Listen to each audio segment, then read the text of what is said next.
I didn't mean to take that train. That's the part that still bothers me. It wasn't curiosity. It wasn't boredom. It wasn't even desperation. It was routine. I'd taken that same line home for years. Same platform. Same late-night crowd thinning out after midnight. Same flickering ad screens. Same smell of dust, oil, and something faintly metallic that always made the back of my throat feel dry. It was just after 1 a.m. I remember because my phone buzzed with a low battery warning as I walked down the stairs. 20%, enough to get home. The platform was quieter than usual, but not empty. A few people stood spaced apart, all doing the same thing. Heads down, phones glowing, shoulders hunched like the night itself was heavy. The digital sign above the tracks flickered. Inbound. 2 minutes of normal. Everything was normal. When the train arrived, it didn't scream the way it usually did.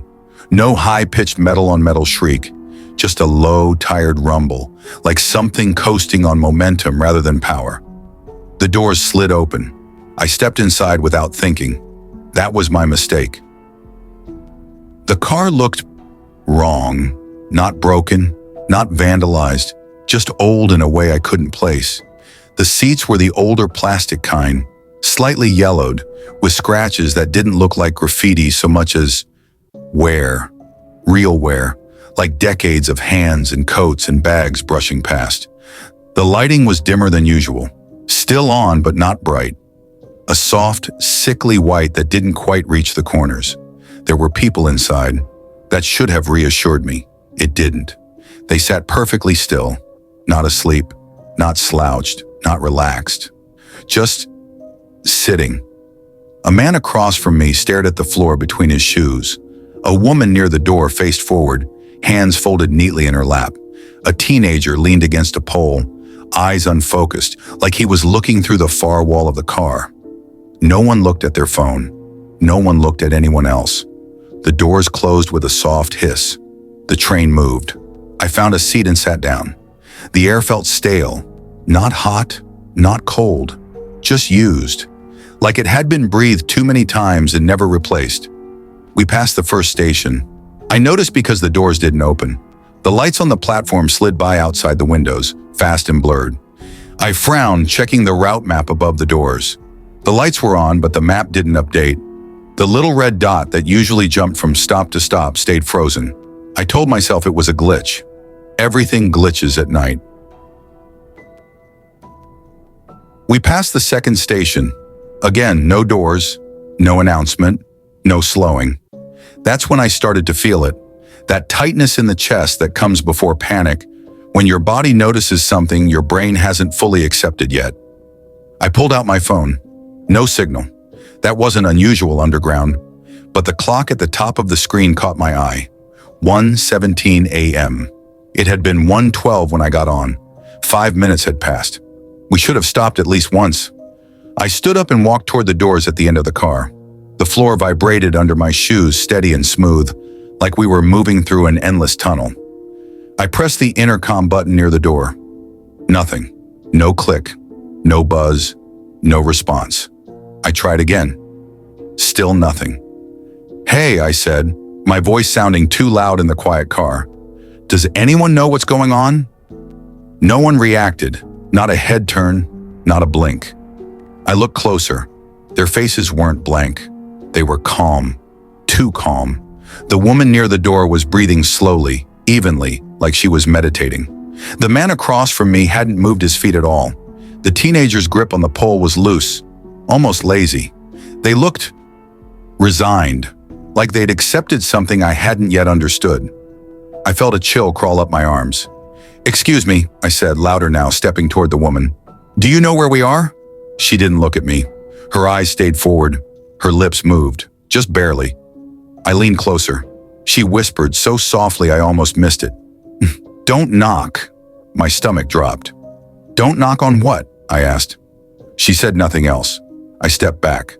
The tunnel outside the windows looked wrong now too. Too smooth. Too uniform. No maintenance lights. No markings. Just endless concrete sliding past. The same texture repeating again and again. Like a loop. My phone buzzed in my hand. I flinched so hard I nearly dropped it. A notification, not a text, not a call, just a banner. Subway service update. I tapped it immediately. The app opened to a blank screen, then a single line of text appeared. Next stop. Stay seated. My heart started pounding. That wasn't a station. That wasn't anything. I looked back up at the car. Everyone was still sitting, still calm, still silent. The train didn't slow, didn't stop. And somewhere deep in the tunnel, far ahead of us, I heard a sound that didn't belong to the tracks. A low knock, once, twice, then again. Coming from inside the walls of the train, the knocking stopped. That silence afterward was worse than the sound itself. The train kept moving, smooth and steady, like it was gliding instead of rolling. No bumps, no swaying, no sense of speed changing. Just forward, always forward. I stood there gripping the pole near the door, listening. Nothing.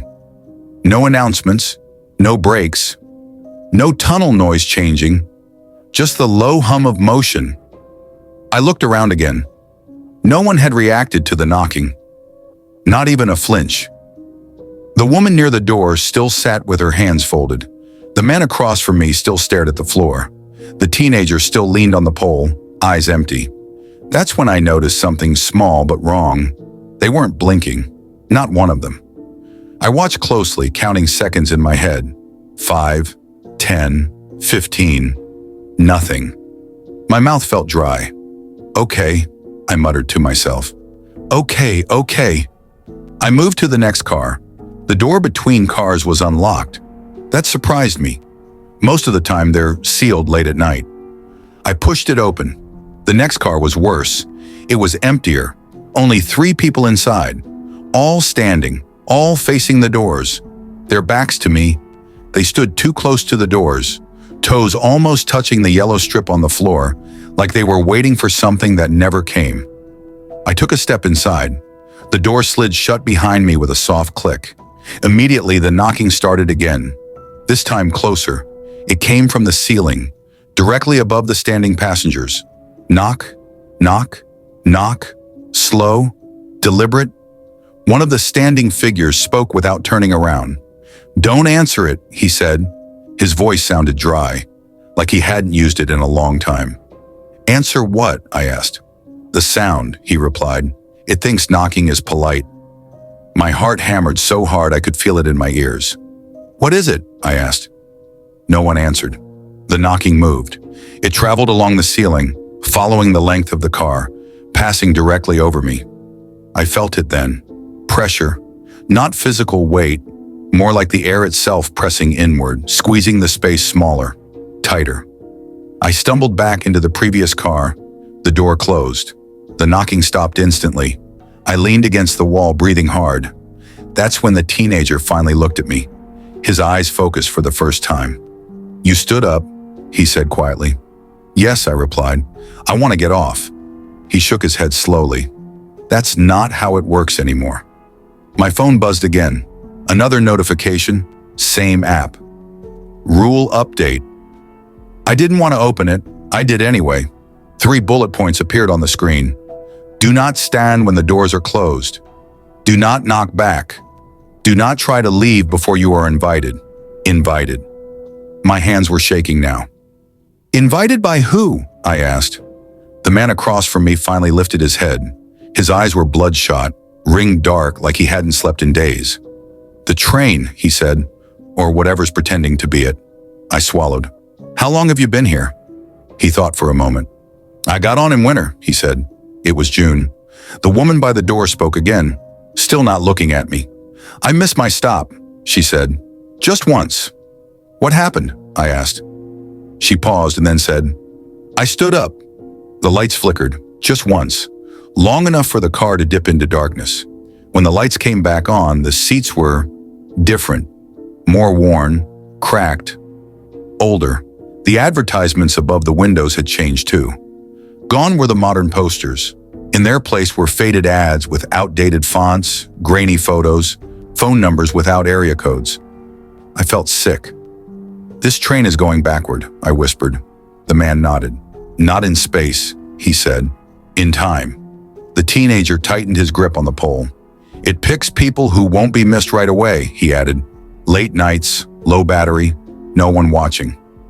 My phone buzzed again. Battery, 5%. A new message appeared, not from the subway app, from an unknown number. You can get off at the next stop. I stared at the screen. My chest felt tight. There's a stop coming, I said. No one moved. No one looked relieved. The woman finally turned her head toward me. Her eyes were wet. It lies, she said. It always offers that. The train began to slow, for the first time since I got on. Metal groaned softly. Wind rushed louder past the windows. Ahead, through the glass at the front of the car, I saw a platform emerging from the darkness. It wasn't lit properly, only a few dim lights, and no signs. The doors chimed. My phone buzzed one last time before dying completely. Next stop, you. The doors began to open, and every single person in the car finally looked at me. The doors finished opening. Cold air rushed in, carrying a smell I didn't recognize at first. Not garbage, not oil, something older, like dust that had never been disturbed. The platform outside the train didn't look real. It was too narrow, too clean. The concrete walls were smooth, uninterrupted by signs, maps, or markings of any kind. No color-coded lines, no advertisements, no trash cans, just blank space stretching left and right into darkness. And standing directly in front of the open doors, nothing, no people, no movement, just empty platform. The chime sounded again, a calm, polite sound, the same one I'd heard my entire life on real trains. Behind me, the man spoke softly. If you step out without permission, he said, it keeps you. What does that mean? I asked, my voice barely working. It learns you, the teenager replied. Your timing, your habits, your voice. I swallowed hard. Then why open the doors? I asked. No one answered. The woman's hands were shaking now. She whispered, it wants to see if you'll do it. I looked back at the platform. Something was wrong with the shadows. They didn't line up with the lights. They stretched too far, bending inward, pooling together like they were being pulled toward the train. I took one step forward without thinking. Immediately the air changed. Pressure slammed down on my chest. My ears rang. The lights inside the car flickered violently. A sound came from the tunnel behind the platform. Not knocking, breathing, slow, wet, close. I froze. Stop, the man hissed. You didn't wait. I didn't step out, I said. That doesn't matter, the teenager replied. You leaned. The breathing grew louder. I could hear movement now. Something sliding along concrete, dragging itself closer. From the darkness beyond the platform lights, a shape began to form. Not fully, just an outline. Tall, too tall. It didn't walk. The shadows moved for it. I backed away, heart racing. The doors began to close, too slowly. The woman stood up. Everyone gasped. She turned toward me, tears streaming down her face. I can't do this anymore, she said. She stepped forward. The moment her foot crossed the threshold, the lights went out. Completely. Total darkness. The sound that followed wasn't a scream. It was worse. It was a voice trying to scream and failing, like something had wrapped itself around her throat from the inside. The doors slammed shut. The lights snapped back on. The woman was gone. No blood. No signs of a struggle. Just an empty space where she'd been sitting. The platform outside was empty again. The train lurched forward. The man collapsed into his seat, shaking. That's why we don't stand, he whispered. I slid down against the wall, my legs giving out. My phone buzzed in my pocket. Impossible. It had died. I pulled it out. The screen lit up. Battery 100%. A video automatically started playing. Security footage. A subway platform. A real one. Crowded, normal. And there I was on the screen, standing near the edge, looking at my phone. The timestamp read 1:12 a.m., the exact moment I'd boarded the train. Behind me on the screen, something stood. Tall, blurry, just out of focus. Its hand rested lightly on my shoulder. I didn't remember that. The man leaned over, eyes wide. That's how it starts, he said. It takes a copy. The teenager nodded, and then it decides which one gets to leave. The video glitched. Cut. Now it showed my apartment hallway, my front door, the doorbell camera, me standing outside, not moving, not blinking, just waiting. My phone vibrated with a final message. One of you goes back, choose. I didn't agree to this, I said. None of them answered. They were all watching me now, not with fear, with hope. The train slowed again. Another platform emerged. This one looked right. Signs, maps, bright lights, my stop. The doors chimed.